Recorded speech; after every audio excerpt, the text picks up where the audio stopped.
வணக்கம். இது ஐபிசி தமிழின் செய்தி நேரம். முதலில் தலைப்புச் செய்திகள்.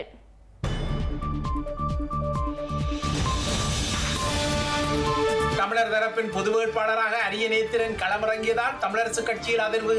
11ஆம் தேதி கூடும் மத்திய குழுவில் முக்கிய முடிவு என்கிறார் மாவை சேனாதிராஜா. புலம்பெயர் சமூகம் உட்பட்ட ஈழத் தமிழினத்திடம் ஆதரவு கோரும் பொது வேட்பாளர். தமிழரசு கட்சியும் ஆதரவு வழங்கும் என சுரேஷ் பிரேமச்சந்திரன் நம்பிக்கை. வடக்கு கிழக்கு மக்கள் சஜித்துக்கு வாக்களிக்க மனோ கணேசன் அழைப்பு. சஜித்தின் புதிய அரசியல் கூட்டணி இன்று உருவாக்கப்பட்ட பின்னர் கோரிக்கை. கட்டாரை உளவு பார்த்த குற்றச்சாட்டு சுமத்தப்பட்ட இந்தியர்கள் விடுதலை. விரைவில் 7 பேர் நாடு திரும்ப உள்ளதாக மத்திய அரசு அறிவிப்பு.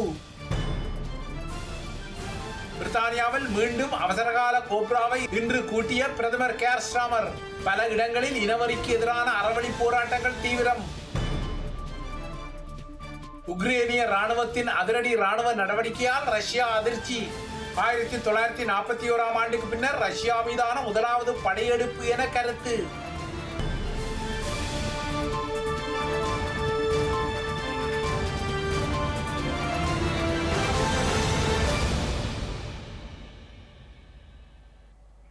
இனி தொடர்பான விரிவான செய்திகள். ஸ்ரீலங்காவில் எதிர்வரும் செப்டம்பர் மாதத்தில் இடம்பெறும் அரசு தலைவர் தேர்தல் களம் 4 முனை போட்டிக்களமாக மாறுவதால் எந்த ஒரு வேட்பாளராலும் 50% தாண்டிய வாக்குகளை பெற முடியாது என்று எதிர்ப்பு குரல்கள் வந்துள்ளன.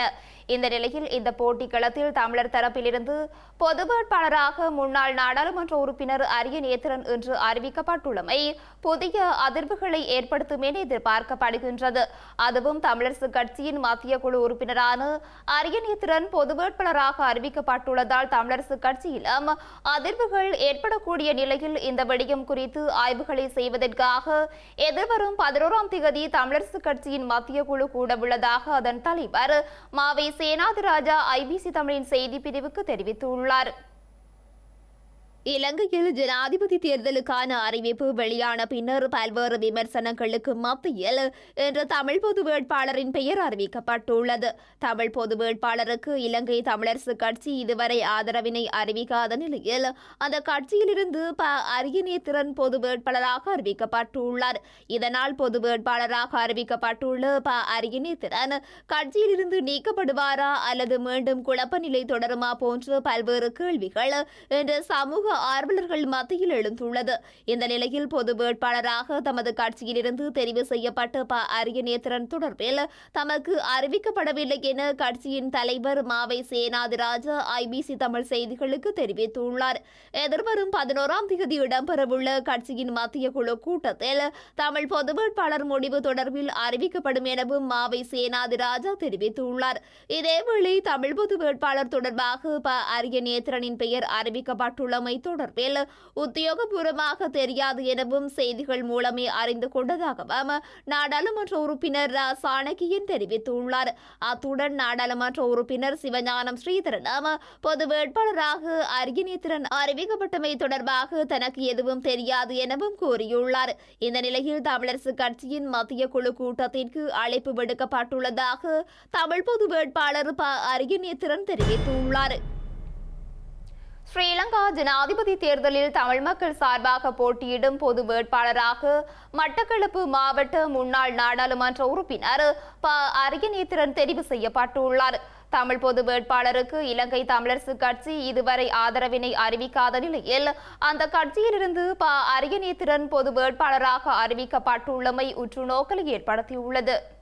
இலங்கையில் நடைபெறவுள்ள ஜனாதிபதி தேர்தலில் தமிழ் மக்களின் பிரச்சினைகளை சர்வதேசத்திற்கு கொண்டு செல்லும் வகையில் தமிழ் தேசிய பொது கட்டமைப்பின் சார்பில் களமிறக்கப்படும் பொது வேட்பாளர் குறித்து பல சுற்று பேச்சுக்கள் இடம்பெற்ற நிலையில் இன்றைய தினம் வேட்பாளரின் பெயர் அறிவிக்கப்பட்டுள்ளது. யாழ்ப்பாணத்தில் உள்ள தந்தை செல்வா கலையரங்கில் இன்று இடம்பெற்ற விசேட ஊடகவியலாளர் சந்திப்பில் இது தொடர்பிலான அறிவிப்பு தமிழ் தேசிய பொது கட்டமைப்பில் அங்கம் வகிக்கும் தமிழ் தேசிய கட்சியின் தலைவர் சட்டத்தரணி ஸ்ரீகாந்தாவால் வெளியிடப்பட்டுள்ளது. பொது வேட்பாளர் பட்டியலில் முன்னாள் நாடாளுமன்ற உறுப்பினர் அரியநேத்திரன், தமிழரசு கட்சியின் மத்திய குழு உறுப்பினர் KV தவராசா ஆகியோரின் பெயர்கள் இறுதி செய்யப்பட்டிருந்த நிலையில் இன்று அரியநேத்திரனின் பெயர் உத்தியோகபூர்வமாக அறிவிக்கப்பட்டுள்ளது.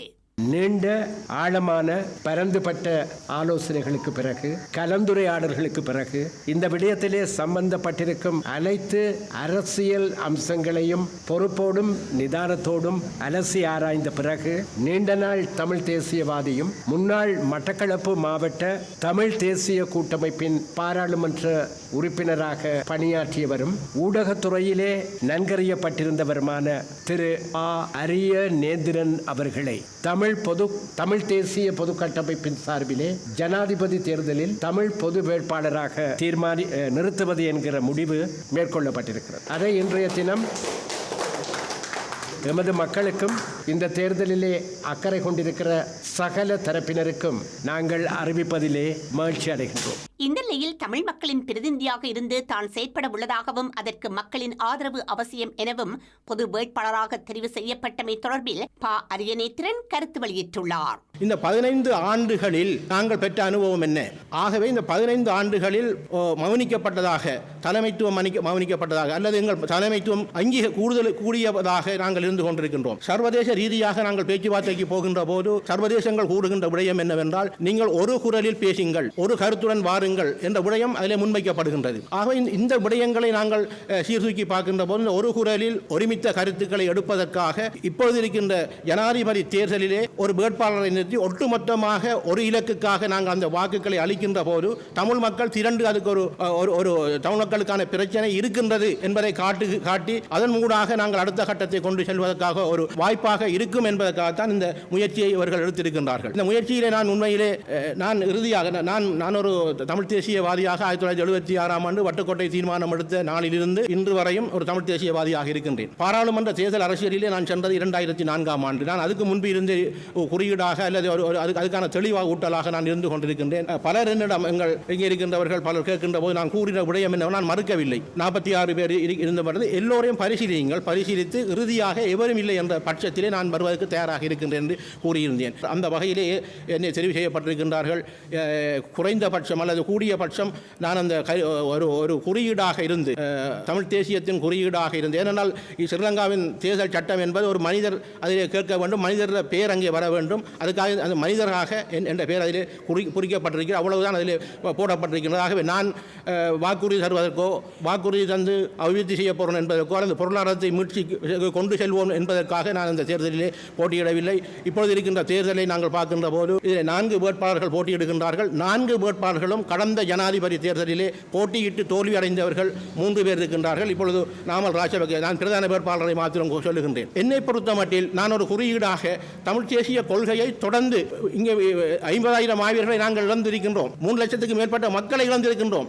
உரிமையற்ற ஒரு இனமாக இருக்கின்ற போது இன்னும் நாங்கள் ஏமாந்து 8 ஜனாதிபதிகளை ஏமாந்ததுக்கு பிறகு இன்னும் நாங்கள் பேரம் பேச போகின்றோம் என்றால் இதை கேட்கின்றவர்கள் நாங்கள் என்ன மடையர்களா? இதை நீங்கள் சிந்திக்க வேண்டும், மக்கள் சிந்திக்க வேண்டும். இதற்காகத்தான் நாங்கள் இவர்களின் முடிவை நான் ஏற்றிருக்கின்றேன், நான் கொள்கைவாதியாக ஏற்றிருக்கின்றேன். அந்த வகையில் நீங்கள் அனைவரும் ஒத்துழைக்க வேண்டும். இலங்கை தமிழரசு கட்சியின் அதிகளவான உறுப்பினர்கள் தமிழ் பொது வேட்பாளருக்கு ஆதரவு வழங்கும் நிலையில் எதிர்வரும் வாரம் அந்த கட்சி பொது வேட்பாளர் தொடர்பான முக்கிய தீர்மானங்களை மேற்கொள்ளலாம் என EPRLF கட்சியின் தலைவர் சுரேஷ் பிரேமச்சந்திரன் தெரிவித்துள்ளார். தமிழரசு கட்சியைச் சேர்ந்த உறுப்பினர் ஒருவர் பொது வேட்பாளராக களமிறக்கப்பட்டுள்ள நிலையில் அந்த கட்சியின் ஆதரவு தமக்கு கிடைக்கும் என நம்பிக்கை வெளியிட்ட அவர் விரைவில் கட்டுப்பணம் செலுத்தும் நடவடிக்கை முன்னெடுக்கப்படும் எனவும் கூறியுள்ளார். பாராளுமன்ற உறுப்பினராக இருந்ததன் காரணமாக அவர் ஒரு சுயேட்சை வேட்பாளராக களமிறக்கப்படுவார். சுயேட்சை வேட்பாளர்களுக்கு தேர்தல் ஆணையகம் தேர்தல் நியமனங்கள் செய்யப்பட்டது, வேட்பாளர் நியமனங்கள் செய்யப்பட்டதற்கு பிற்பாடு அதற்கான சின்னத்தை ஒதுக்குவார்கள். ஆகவே அதுவரை அது என்ன சின்னம் என்பது எங்களுக்கு தெரியாது. ஆனால் ஒரு சுயேட்சை வேட்பாளராக தமிழ் மக்கள் சார்பாக திரு அரியநேந்திரன் அவர்கள் இப்பொழுது களமிறக்கப்பட்டிருக்கின்றார். நாங்கள் ஓரிரு நாட்களுக்குள் அவருக்கான கட்டுப்பணம் செலுத்தப்படும். அதற்கான ஏற்பாடுகள் செய்யப்படுகின்றன. இன்றோ நாளையோ நாங்கள் இந்த கட்டுப்பணத்தை செலுத்துவோம். நாங்கள் இப்பொழுது பிரச்சாரம் இதனுடைய விவாதம் என்பது ஒரு பிரச்சாரம் தான். கடந்த 6 மாதங்களாக இது தொடர்பாக 10 எழுத்தாளர்கள் நிறையவே எழுதியிருக்கிறார்கள். நாங்கள் நிறையவே பேசியிருக்கிறோம் தொலைக்காட்சியில், பொதுவெளியில். ஆகவே இந்த பிரச்சாரம் என்பது ஒரு என்னென்று சொல்றது ஒஃபிஷியலாக உத்தியோகபூர்வமான முறையில் மிக விரைவாக ஆரம்பிக்கப்படும். மட்டக்களப்பில், யாழ்ப்பாணத்திலிருந்து இந்த பிரச்சார வேலைகள் என்பது ஆரம்பிக்கப்படும். ஆகவே இந்த பிரச்சாரம் நிச்சயமாக தமிழ் மக்களுடைய அரசியல் தீர்வுகளை கொண்டு வருவதற்கு ஒரு நகர்வை ஏற்படுத்துவதற்கான முறையில் அந்த வெற்றியை தமிழ் மக்கள் பெற்றுக்கொள்ள வேண்டும் என்று நாங்கள் கருதுகிறோம். ஆகவே இது ஒரு மிக மிக முக்கியமான ஒரு காலகட்டத்தில் தமிழ் மக்களினுடைய அந்த அரசியல் உரிமைகளை பெற்றுக்கொள்ளக்கூடிய வகையிலான ஒரு விடயத்தை அது சர்வதேச வெளிக்கு கொண்டு செல்வதற்கு நிச்சயமாக இது மிக பெருமளவிலான உதவிகளை செய்யும். ஆகவே பத்திரிகையாளர்கள், ஊடகவியலாளர்கள், நாங்கள் பல வேட்பாளர்கள் எங்களுக்கு ஏறத்தாழ நாங்கள் ஒரு 75-80 வேட்பாளர்கள் வடக்கு கிழக்கிலிருந்து நாங்கள் பரிசீலிக்க வேண்டி ஏற்பட்டது. இதனுடைய முக்கியமான விடயம் தமிழரசு கட்சியில் இருக்கக்கூடிய மிக பெரும்பான்மையோர் இதனை ஆதரித்தார்கள். திரு அரியநேந்திரன், திரு ஸ்ரீநேசன், மட்டக்களப்பு மாவட்டத்தில் இருக்கக்கூடிய முன்னாள் பாராளுமன்ற உறுப்பினர்கள், யாழ்ப்பாணத்தில் இருக்கக்கூடிய வன்னியில் இருக்கக்கூடிய பல பாராளுமன்ற உறுப்பினர்கள், தமிழரசு கட்சியை சார்ந்த பாராளுமன்ற உறுப்பினர்கள், கீழ்மட்டங்களில் இருக்கக்கூடிய அடிப்படை தொண்டர்கள் அனைவருமே இதனை ஆதரித்திருந்தார்கள், ஒரு சிலரை தவிர. ஆகவே ஒரு கட்சி ரீதியாக அந்த கட்சிக்குள் ஏற்பட்ட குழப்பங்கள் காரணமாக அவர்கள் முடிவுக்கு வர முடியாத ஒரு சூழ்நிலை இருக்கிறதே தவிர அவர்கள் இதற்கு மிகவும் ஆதரவான ஒரு நிலைப்பாட்டை மிக வெளிப்படையாக எடுத்திருக்கிறார்கள் என்பதுதான் யதார்த்தமான உண்மை. எம்மை பொறுத்தவரையில் நாங்கள் அனைவரையும் இணைத்து கொண்டு செல்ல விரும்புகின்றோம். இந்த விடயத்தில் ஏற்கனவே கூறியிருந்தார்கள், இது ஒரு மூடப்பட்ட ஒரு அமைப்பு அல்ல, இது மிக வெளிப்படையாக இருக்கிறது, யாரும் வந்து இணைந்து கொள்ளலாம் என்ற விடயம் இருக்கிறது. ஆகவே அந்த வகையில் சில சமயங்களில் தமிழரசு கட்சி அடுத்து வரும் வாரங்களில் கட்சியாக அவர்கள் சில தீர்மானங்களை எடுப்பதற்கு கூட சாத்தியப்பாடுகள் வரலாம். ஜனாதிபதி தேர்தலில் களமிறக்கப்பட்டுள்ள தமிழ் பொது வேட்பாளர் 80% வாக்குகளை பெற்று வெற்றி பெறுவதற்கு புலம்பெயர் தமிழர்கள் பூரண ஒத்துழைப்பினை வழங்க வேண்டும் என அரசியல் ஆய்வாளர் ஜதீந்திரா வலியுறுத்தியுள்ளார். புலம்பெயர் நாடுகளில் வசிக்கும் 10 லட்சத்திற்கும் மேற்பட்ட தமிழ் மக்கள் தமது வாக்குகளை பொது வேட்பாளருக்கு வழங்குவதன் ஊடாக தமிழ் மக்களின் பிரச்சனைகளை சர்வதேசத்திற்கு எடுத்துச் செல்ல முடியும் எனவும் பொது வேட்பாளர் அறிவிப்பு நிகழ்வில் அவர் கூறியுள்ளார். ஒரு 85 விதமான வாக்குகளை இந்த பொது வேட்பாளர் என்ற இந்த நாங்கள் சொல்லுகின்ற இந்த வேட்பாளருக்கு வாக்களிப்பதன் மூலம் தமிழ் தேசிய இனப்பிரச்சினை ஒரு எரியும் பிரச்சினை என்பதை விட இலங்கை தீவு தமிழ் தேசிய இனப்பிரச்சினையை தீர்க்காமல் அடுத்த கட்டத்தை நோக்கி செல்ல முடியாது என்ற செய்தியை உரத்து இலங்கை தீவுக்கும் இலங்கை தீவின் மீது செல்வாக்கு செலுத்துகின்ற பிராந்திய உலகளாவிய சக்திகளுக்கும் நாம் கூற முடியும். அந்த அடிப்படையில் இந்த தமிழ் பொது வேட்பாளரை பெரிய அளவில் வெற்றி பெறச் செய்ய வேண்டிய வெற்றி என்பது அவர் இலங்கை தீவின் ஜனாதிபதியாக போவதில்லை. ஆகவே தமிழ் மக்களின் ஒரு குறியீடு என்ற வகையில் அந்த குறியீட்டை நோக்கி தமிழ் மக்கள் தங்களுடைய வாக்குகளை திரட்டி தங்கள் யார் என்பதையும் தங்களுக்கு என்ன தேவை என்பதையும் சொல்லுகிறார்கள் என்ற அடிப்படையில் இந்த நிலைப்பாட்டை வெற்றி பெறச் செய்ய வேண்டியது ஒவ்வொரு தமிழ் குடிமகனதும் ஈழத்து குடிமகன் மட்டுமல்ல, புலம்பெயர் குறிப்பாக 32 நாடுகளுக்கு மேல் சிதறியிருக்கின்ற எங்களுடைய தாயக மக்கள் அனைவரும் ஒன்று திரண்டு இந்த முயற்சியை வெற்றிகரமான முயற்சியாக மாற்ற வேண்டும் என்று நாங்கள் இந்த சந்தர்ப்பத்தில் கேட்டுக்கொள்கின்றோம். அண்மையில் வெளிநாடுகளில் உரையாற்றிய அனுரகுமார திசாநாயக்க சிங்கள மக்களை நோக்கி, அங்கே பொதுவாக வெளிநாட்டில் வாழுகின்ற மக்கள் என்று சொன்னாலும் கூட அது சிங்கள மக்கள் தான், சிங்கள மக்களை நோக்கி குறிப்பிட்டிருந்தார். ஸ்வீடனில் உரையாற்றுகின்ற பொழுது 2019 உங்களுக்கு முன்னால் இருந்த ஒரே ஒரு தெரிவு கோட்டாபய ராஜபக்ச, இப்பொழுது உங்களுக்குரிய தெரிவு நாங்கள் மட்டுமே. ஆகவே உங்கள் உறவினர்களுக்கு சொல்லுங்கள், உங்களால் முடிந்த அனைத்தையும் செய்யுங்கள் எங்களை வெற்றி பெறச் செய்வதற்காக. 10 லட்சத்துக்கு மேற்பட்ட புலம்பெயர் சமூகத்தை கொண்டிருக்கின்ற ஒரு தாயக தேசமான நாங்கள் இந்த முயற்சியை வெற்றி பெறச் செய்வது இலகுவான காரியம். 10 லட்சத்துக்கு மேற்பட்ட புலம்பெயர் உறவுகள் திரண்டு இந்த முயற்சியை வெற்றி பெறச் செய்ய வேண்டியது அவர்கள் ஒவ்வொருவரதும் கடமையாகும், அது தமிழ் தேசிய பணியாகும் என்று இந்த சந்தர்ப்பத்தில் கூறிக்கொள்கின்றேன். இலங்கையில் நடைபெறவுள்ள ஜனாதிபதி தேர்தலில் தமிழ் பொது வேட்பாளரை களமிறக்குவது தொடர்பில் ஒரு மோசமான தீர்மானம் மேற்கொள்ளப்பட்டுள்ளதாக நாடாளுமன்ற உறுப்பினர் எம்.ஏ. சுமந்திரன் தெரிவித்துள்ளார். அதே நேரம் இந்த திட்டம் இறுதியில் தோல்வியிலேயே முடியும் எனவும் தமிழ் பொது வேட்பாளர் தொடர்பான அறிவிப்பு வெளியாகுவதற்கு முன்னதாக சுமந்திரன் கொழும்பு ஊடகம் ஒன்றுக்கு தெரிவித்துள்ளார். ஸ்ரீலங்கா ஜனாதிபதி தேர்தலில் தமிழ் மக்கள் சார்பாக போட்டியிடும் பொது வேட்பாளராக மட்டக்களப்பு மாவட்டத்தின் முன்னாள் நாடாளுமன்ற உறுப்பினர் ப. அரியநேத்திரன் தெரிவு செய்யப்பட்டுள்ளார். எனினும் தேர்தலில் தமிழ் வேட்பாளரை களமிறக்குவது தமிழ் மக்களின் நீண்ட நாள் கோரிக்கைகளை வலுவாக செய்யும் என நாடாளுமன்ற உறுப்பினர் எம்.ஏ. சுமந்திரன் சுட்டிக்காட்டியுள்ளார். ஜனாதிபதி தேர்தல் என்பது மக்கள் தங்கள் தனிப்பட்ட நிலைப்பாட்டை வெளிப்படுத்தும் ஒரு களம் எனவும் தமிழ் மக்களின் பிரச்சினைகள் தொடர்பான செய்தியை உலகுக்கு கொண்டு செல்லும் மேடை அல்ல எனவும் அவர் குறிப்பிட்டுள்ளார். அத்துடன் தமிழ் பொது வேட்பாளர் ஒருவரை ஜனாதிபதி தேர்தலில் களமிறக்கும் நடவடிக்கையை தாம் ஏற்கனவே பகிரங்கமாக கண்டித்துள்ளதாகவும் சுமந்திரன் மேலும் கூறியுள்ளார். எனினும் தமிழ் பொது வேட்பாளர் தொடர்பான உத்தியோகபூர்வ அறிவிப்பு மேற்கொள்ளப்பட்டதன் பின்னர் சுமந்திரனை எமது ஊடகம் தொடர்பு கொள்ள முயற்சித்த போதும் குறித்த முயற்சி தோல்வியிலேயே முடிவடைந்திருந்தது.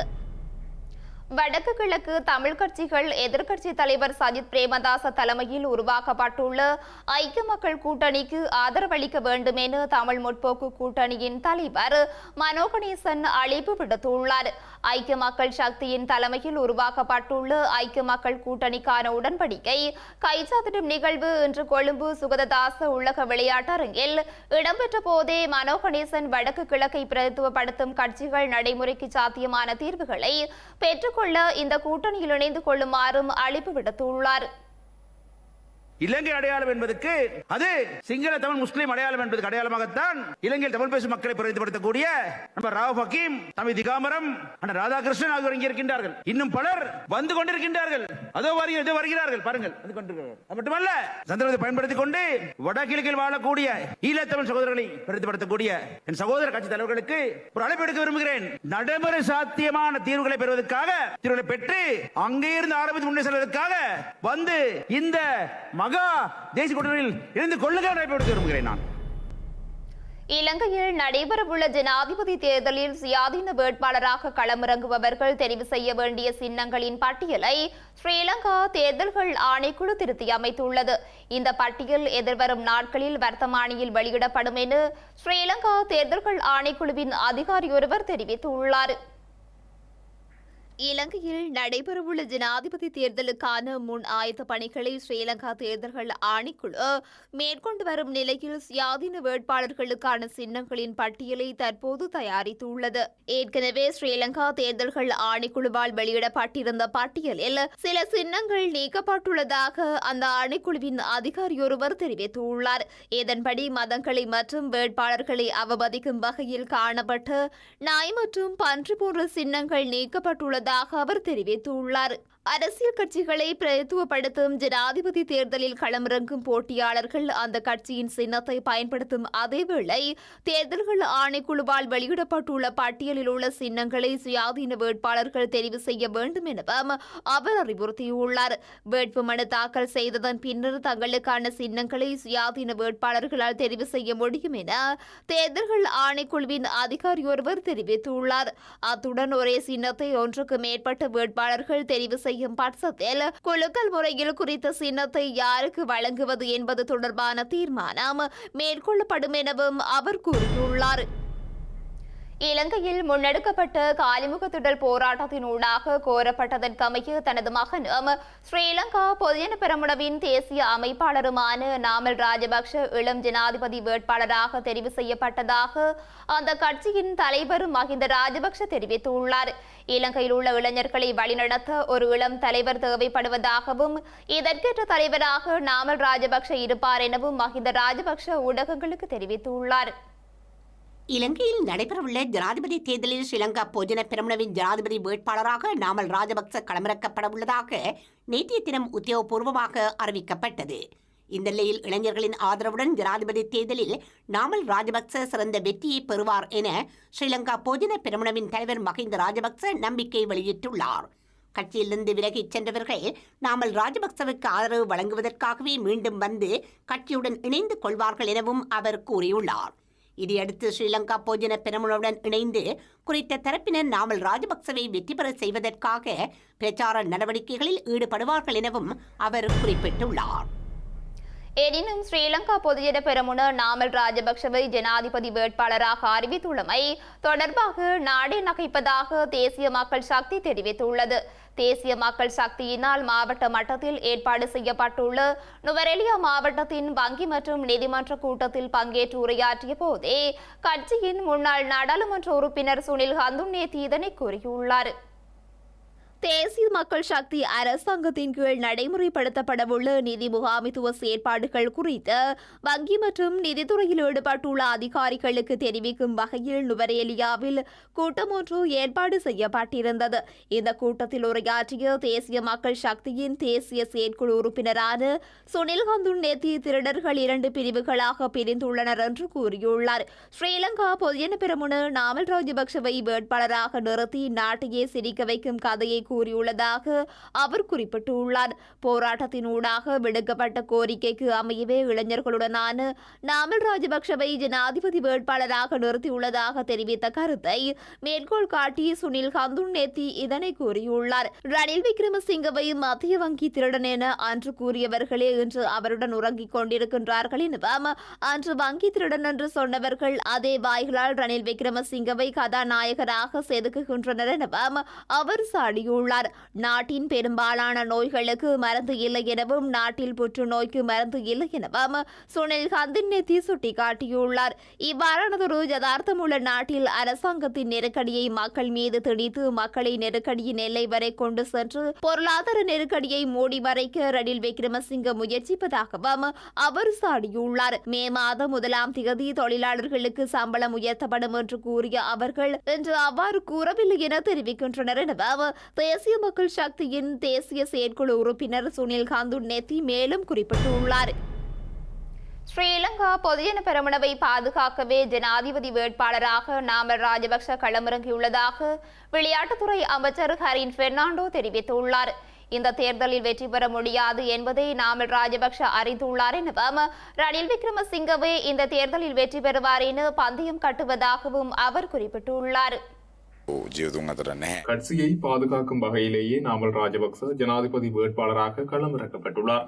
வெற்றி பெற முடியாது என்பது அவருக்கு தெரியும். அவர் களமிறக்கியது வெற்றி பெறுவதற்கு அல்ல, கட்சியை பாதுகாக்கவே களமிறங்கியுள்ளார். எதிர்காலத்தில் தலைவராக வேண்டுமாயின் கட்சியின் வேட்பாளராக வேண்டும் என எண்ணியிருக்கலாம். வயதுடன் அவர் சரியானதை செய்கிறார். ரணில் விக்ரமசிங்கவுடன் பெரும்பாலானவர்கள் இருக்கின்றனர். பொதுஜன பெரமுனவின் வாக்குகள் ராஜபக்சவினரிடமே உள்ளதாக கூறப்படுகின்றது. அது தவறு. அதற்கான சரியான பதிலை மக்கள் வழங்குவார்கள் என எண்ணுகிறேன். பொதுஜன பெரமுனவில் உள்ள உறுப்பினர்களில் 90% அதிகமானவர்கள் ரணில் விக்ரமசிங்கவுடனேயே இருக்கின்றனர். நாட்டை பாதுகாத்தவர் என்ற வகையில் அந்த ஆதரவு வழங்கப்படுகின்றது. இந்த தேர்தலில் ரணில் விக்ரமசிங்க வெற்றி பெறுவார் என பந்தயம் கட்டி கூறுகின்றேன்.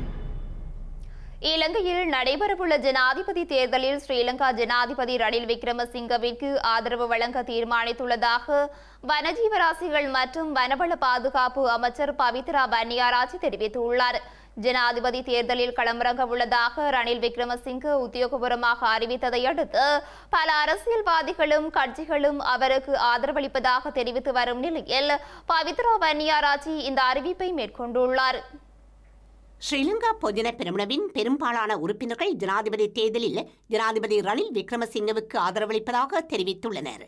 இந்த நிலையில் அந்த கட்சியின் நாடாளுமன்ற உறுப்பினரான பவித்ரா வன்னியாராச்சியும் தற்போது ரணில் விக்ரமசிங்கவை ஆதரிப்பதாக தெரிவித்துள்ளார். தன்னுடன் அரசியலில் ஈடுபட்டு வரும் அரசியல்வாதிகள், நிபுணர்கள் உள்ளிட்ட பலருடன் நீண்ட ஆலோசனைகளை நடத்தியதன் பின்னர் இந்த தீர்மானம் மேற்கொள்ளப்பட்டுள்ளதாக அவர் வெளியிட்டுள்ள அறிக்கையில் குறிப்பிட்டுள்ளார். கடந்த 2022ஆம் ஆண்டு இலங்கை பொருளாதார ரீதியிலும் அரசியல் ரீதியிலும் நிலையற்ற நிலையில் காணப்பட்ட போது நாட்டில் நிலைத்தன்மையை ஏற்படுத்துவதற்காக ஸ்ரீலங்கா பொதுஜன பெரமுனவின் அதிகளவான உறுப்பினர்களின் ஆதரவுடன் ரணில் விக்ரமசிங்க ஜனாதிபதியாக தெரிவு செய்யப்பட்டதாக அவர் நினைவூட்டியுள்ளார். தமது கட்சியினரால் அன்று மேற்கொள்ளப்பட்ட தீர்மானம் காரணமாக இன்று நாடு நிலைத்தன்மையை அடைந்துள்ளதாகவும் இதற்காக ரணில் விக்ரமசிங்க பாடுபட்டதாகவும் பவித்ரா வன்னியாராச்சி கூறியுள்ளார். இந்த நிலையில் எதிர்வரும் ஜனாதிபதி தேர்தலில் ரணில் விக்ரமசிங்கவுக்கு ஆதரவளிக்குமாறு ரத்தினபுரி மாவட்டத்தில் உள்ள பெரும்பாலான ஆதரவாளர்கள் தன்னிடம் கோரியதாக அவர் தெரிவித்துள்ளார். தீர்க்கமான முடிவுகளை எடுக்கும் போது ரத்தினபுரி மாவட்ட மக்களின் கருத்துக்களையும் ஆலோசனைகளையும் பெற்றுக்கொள்வது தனது கொள்கை எனவும் இதற்கமைய ரணில் விக்ரமசிங்கவுக்கு ஆதரவளிக்க தான் தீர்மானித்ததாகவும் அவர் கூறியுள்ளார். அத்துடன் தான் தொடர்ந்தும் ஸ்ரீலங்கா பொதுஜன பெரமுனவின் உறுப்பினராக செயற்படுவதாகவும் ஜனாதிபதி தேர்தலில் மாத்திரம் ரணில் விக்ரமசிங்கவை ஆதரிப்பதாகவும் பவித்ரா வன்னியாராச்சி மேலும் தெரிவித்துள்ளார்.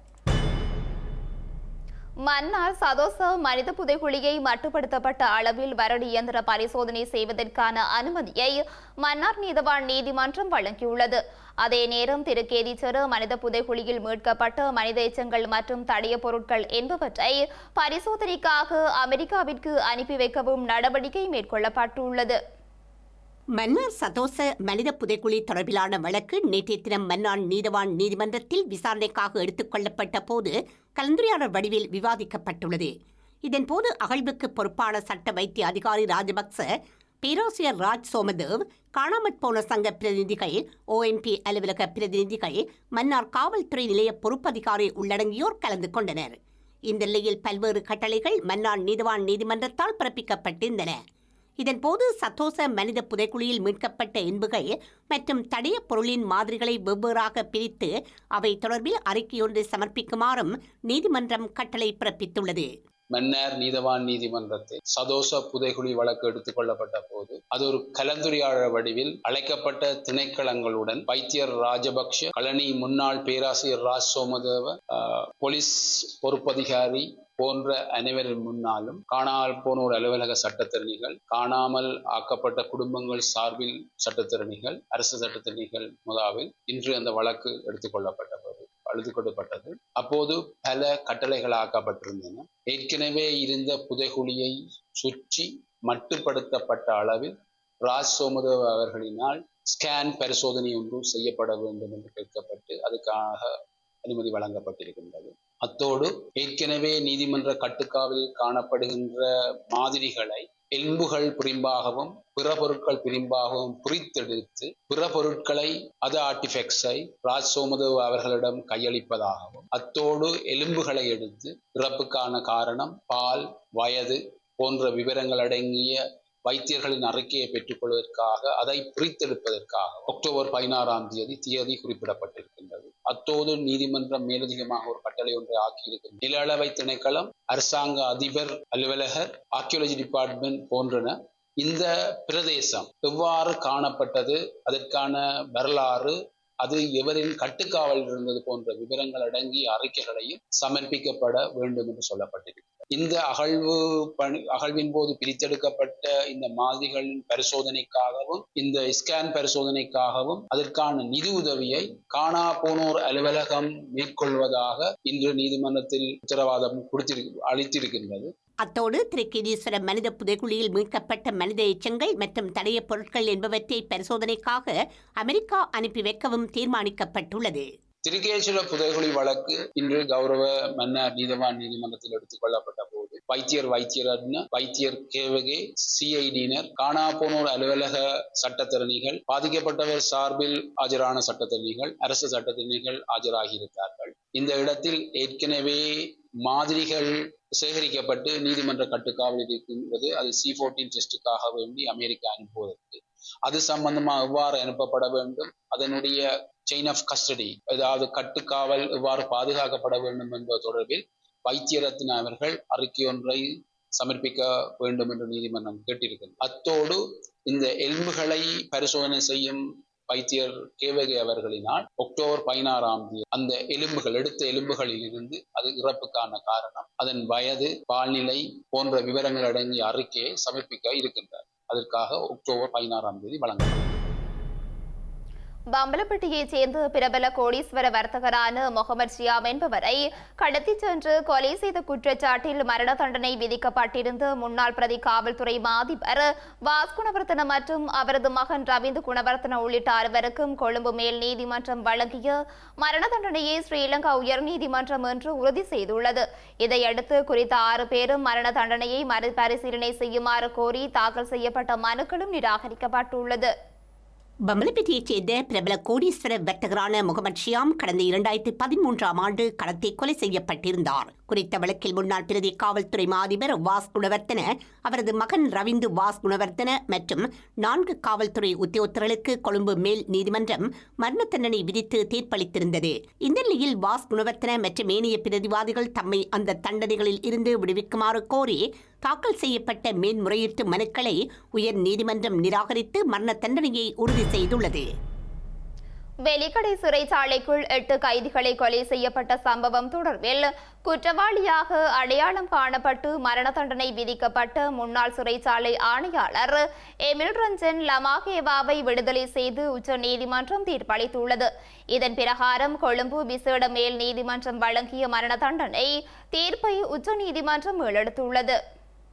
வெலிக்கடை சிறைச்சாலையில் கடந்த 2012ஆம் ஆண்டு நவம்பர் மாதம் 9 மற்றும் 10ஆம் தேதிகளில் ஏற்பட்ட கலவரத்தின் போது 27 கைதிகள் உயிரிழந்திருந்தனர். எனினும் சட்டமா அதிபரால் வழக்கு தொடர்வதற்கு 8 பேர் கொலை செய்யப்பட்டமைக்கான சாட்சிகள் மாத்திரமே காணப்பட்டிருந்தன. அந்த வகையில் இந்த வழக்கில் கடந்த 2022ஆம் ஆண்டு ஜனவரி 12ஆம் தேதி லமாகேவாவிற்கு கொழும்பு விசேட மூவரடங்கிய மேல் நீதிமன்ற நீதிபதிகள் குழாம் மரண தண்டனை வழங்கி தீர்ப்பளித்திருந்தது. இந்த தண்டனைக்கு எதிராக எமில் ரஞ்சன் லமாகேவா தாக்கல் செய்யப்பட்ட மேன்முறையீட்டு மனுவை விசாரித்த உச்சநீதிமன்றம் அவரை விடுதலை செய்ய உத்தரவிட்டுள்ளது. விஜித் மலல்கொட, எஸ் துரைராஜா, ஸ்ரீரான் குணரத்ன, அச்சல வெங்கட்புலி, பிரியந்த பெர்னாண்டு ஆகிய 5 அடங்கிய நீதியரசர்கள் குழாம் முன்னிலையில் இந்த மேன்முறையீட்டு மனு விசாரணை செய்யப்பட்டது. ஸ்ரீலங்காவின் வெளிவிவகார அமைச்சர் எகிப்துக்கான உத்தியோகபூர்வ பயணத்தை மேற்கொண்டுள்ளார். எகிப்திய வெளிவிவகார அமைச்சர் பதர் அப்துல்லட்டியின் அழைப்பின் பேரில் இந்த பயணத்தை முன்னெடுத்துள்ளார். கெய்ரோவில் உள்ள வெளிநாட்டு அலுவல்கள் அமைச்சில் இருதரப்பு கலந்துரையாடல்களை அரிசப்டி மேற்கொள்வார் என ஸ்ரீலங்கா வெளிவிவகார அமைச்சு தெரிவித்துள்ளது. எகிப்தின் முதலீட்டு மற்றும் வெளிநாட்டு வர்த்தக அமைச்சரையும் அவர் சந்திக்க உள்ளார். இரு நாடுகளுக்கும் இடையிலான பன்முக உறவுகளை வலுப்படுத்தும் நோக்கில் எகிப்திய வர்த்தக சம்மேளன கூட்டமைப்பில் கலந்துரையாடல்களை மேற்கொள்வதுடன் பல முக்கியஸ்தர்களையும் அமைச்சர் சந்திக்க உள்ளார். இந்த இருதரப்பு பயணமானது இலங்கைக்கும் எகிப்துக்கும் இடையில் நீண்டகால உறவுகளை மேலும் பலப்படுத்தும் என பார்க்கப்படுகின்றது. ஸ்ரீலங்கா அரசாங்கத்தின் நிகழ்நிலை காப்பு சட்டத்தில் திருத்தங்களை மேற்கொள்வது தொடர்பான சட்டமூலம் இன்று நாடாளுமன்றில் சமர்ப்பிக்கப்பட்டுள்ளது. ஸ்ரீலங்கா பொதுமக்கள் பாதுகாப்பு அமைச்சர் டிரானல சார்பில் கல்வி அமைச்சர் சுசில் பிரேமஜயந்தவால் இந்த சட்டமூலம் நாடாளுமன்றில் முன்வைக்கப்பட்டுள்ளது. ஸ்ரீலங்கா அரசாங்கத்தால் முன்வைக்கப்பட்ட நிகழ்நிலை காப்பு சட்டம் மக்களின் கருத்து சுதந்திரத்தை பாதிக்கும் வகையில் தயாரிக்கப்பட்டுள்ளதாக சுட்டிக்காட்டப்பட்டதை அடுத்து இந்த சட்டத்தில் திருத்தங்களை மேற்கொள்ளுமாறு அரசியல்வாதிகள், சமூக செயற்பாட்டாளர்கள் உள்ளிட்ட பலரால் பரிந்துரைக்கப்பட்டுள்ளது. இதையடுத்து நிகழ்நிலை காப்பு சட்டத்தில் திருத்தங்களை மேற்கொள்வது தொடர்பான திருத்தங்களை உள்ளடக்கிய வர்த்தமானி அண்மையில் வெளியிடப்பட்டது. இந்நிலையில் நிகழ்நிலை காப்பு சட்டத்தில் திருத்தங்களை மேற்கொள்வது தொடர்பான சட்டமூலம் இன்று நாடாளுமன்றில் சமர்ப்பிக்கப்பட்டுள்ளது. இந்த சட்டமூலம் தொடர்பான நாடாளுமன்ற விவாதம் எதிர்வரும் நாட்களில் நடைபெறும் என தெரிவிக்கப்பட்டுள்ளது. கம்பகா கொட்டுக்கொட சோதனை சாவடியில் ஸ்ரீலங்கா காவல்துறையினர் மேற்கொண்ட சோதனையின் போது துப்பாக்கிச் சூட்டுக்கு இலக்காகி நபரொருவர் உயிரிழந்துள்ளதுடன் காவல்துறை உத்தியோகத்தர் ஒருவரும் காயமடைந்துள்ளார். காவல்துறை உத்தியோகத்தரின் துப்பாக்கியை அபகரிக்க முற்பட்ட போதே இந்த துப்பாக்கிச் சூட்டு சம்பவம் இடம்பெற்றுள்ளது. சீதுவ காவல் நிலைய அதிகாரிகள் குழுவொன்று கொட்டுக்கொட சோதனை சாவடியில் சீதுவையிலிருந்து வருகை தந்த மகளொன்றை நிறுத்தி சோதனையிட முயற்சித்துள்ளனர்.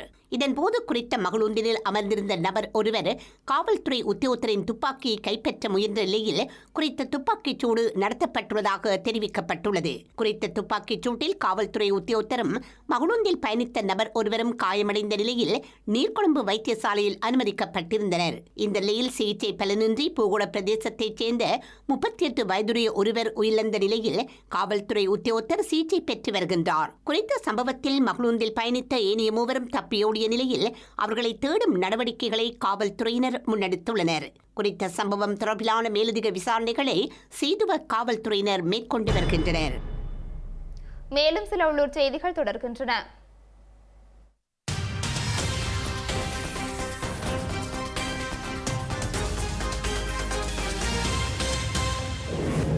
வரலாற்று சிறப்புமிக்க நல்லூர் கந்தசுவாமி ஆலயத்தின் வருடாந்த மகோத்சவ பெருவிழா நாளை கொடியேற்றத்துடன் ஆரம்பமாக உள்ள நிலையில் சம்பிரதாயபூர்வமாக கொடியேற்றத்திற்கான கொடிச்சீலை எடுத்து வரும் நிகழ்வு இன்று இடம்பெற்றது. அந்த வகையில் கல்வியங்காடு பகுதியில் அமைந்துள்ள கொடிச்சீலை உபயகாரரின் வீட்டிலிருந்து கொடிச்சீலை யாழ் சட்டநாதர் சிவன் ஆலயத்திற்கு அருகிலுள்ள வேல்மடம் முருகன் ஆலயத்திற்கு எடுத்து வரப்பட்டு அங்கு விசேட பூஜை வழிபாடுகள் இடம்பெற்றது. அதனைத் தொடர்ந்து அங்கிருந்து கொடிச்சீலை சிறிய ரதத்தின் மூலம் பருத்தித்துறை வீதியூடாக நல்லூர் கந்தசுவாமி ஆலயத்தினை சென்றடைந்துள்ளது. நாளை காலை 10 மணிக்கு கொடியேற்றத்துடன் ஆரம்பமாகும் நல்லூர் கந்தசுவாமி ஆலயத்தின் மகோத்சவ பெருவிழா தொடர்ந்தும் 25 நாட்கள் இடம்பெறவுள்ளமை குறிப்பிடத்தக்கது. யாழ்ப்பாணம் வடமராட்சி பகுதியில் பிரதேச சபையின் அனுமதியின்றி கட்டப்பட்டு வந்த மதில்கள் நேற்றைய தினம் இயந்திரம் மூலம் இடித்து அகற்றப்பட்டது. கரணவாய் வடக்கு நவெண்டில் பிரதேசத்தில் உள்ள மதில் ஒன்றும் நெல்லியடி நகர பேருந்து தரிப்பிடத்தின் பின்னால் உள்ள வீடொன்றின் மதிலுமே இடித்து அகற்றப்பட்டுள்ளது. மக்களின் பாதுகாப்பான போக்குவரத்திற்கு இடையூறாகவும் பொதுவீதிகளை ஆக்கிரமிக்கும் வண்ணமும் குறித்த மதில்கள் கட்டப்பட்ட காரணத்தினால் இவை இடித்து அகற்றப்பட்டதாக பிரதேச சபை தரப்பினரால் அறிவிக்கப்பட்டுள்ளது.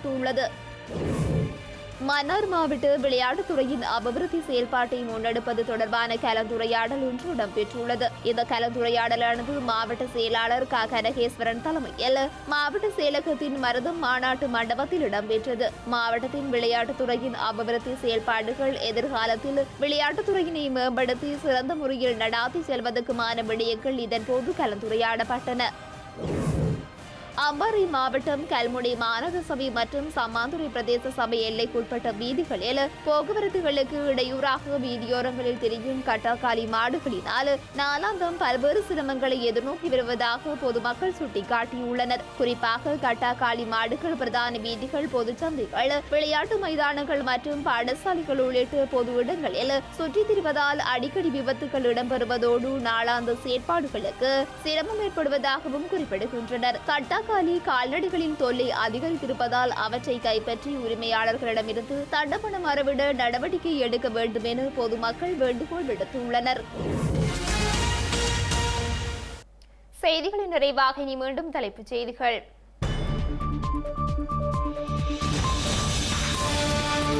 தமிழர் தரப்பின் பொது வேட்பாளராக அரிய நேத்திரன் களமிறங்கியதால் தமிழரசு கட்சியில் அதிர்வு.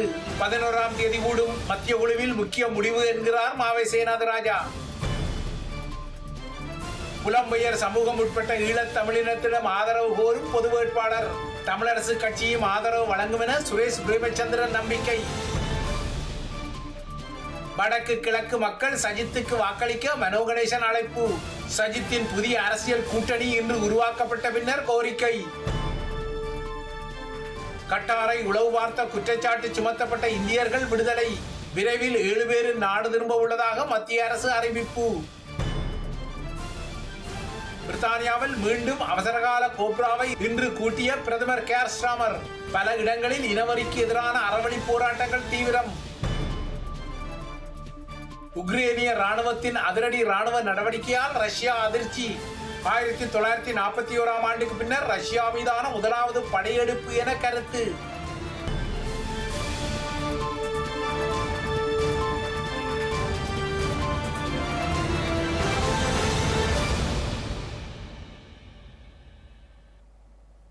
இத்துடன் ஐபிசி தமிழின் செய்தி நேரம் நிறைவடைகின்றது.